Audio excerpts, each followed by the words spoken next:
ማይክሮሶፍት ኤክሴል ላይ በጣም ቀላል ነገር ግን በጣም ወሳኝ የሆነ አንድ ነገር እንመለከታለን። እሱ ምንድነው? ማንኛውም ዳታውን ሲሰጣችሁ በቴብል ብታደርጉት ብዙ ጥቅሞችን ታገኛላችሁ። እሱን ነው የምንመለከተው። ለምሳሌ ይህን መጀመሪያ ቴብል እናድርገው። ቴብል ለማድረግ ኮንትሮል ቲ መንካት ትችላላችሁ ከኪቦርድ ላይ። ከዛ በኋላ ይህንን ኦኬ ብትሉት ወዲያው ቴብል ይሆንላችኋል። እንደ አማራጭ ደግሞ ከፈለጋችሁ ከላይ ኢንሰርት የሚል አለ።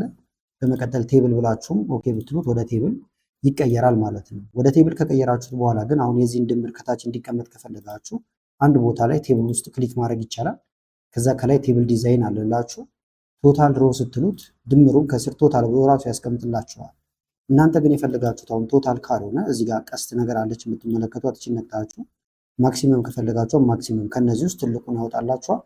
የምትፈልጉት ደግሞ አይቨሬጅ ከሆነ አይቨሬጅ፣ እንደዚህ ያደረጋችሁ በሰከንዶች ውስጥ የምትፈልጉትን ውጤት ማግኘት ትችላላችሁ። ሌሎች ፈንክሽኖችን ከፈለጋችሁ ሞር ፈንክሽን እያላችሁ መግባት ይቻላል ማለት ነው። እንደገና ደግሞ ዳታቸውን እየተመዘገበ ወይም እየጨመረ እንዲሄድ ከፈለጋችሁ ራሱ ለምሳሌ እዚህ ጋር ራይት ክሊክ እንበልና ኢንሰርት እንበል።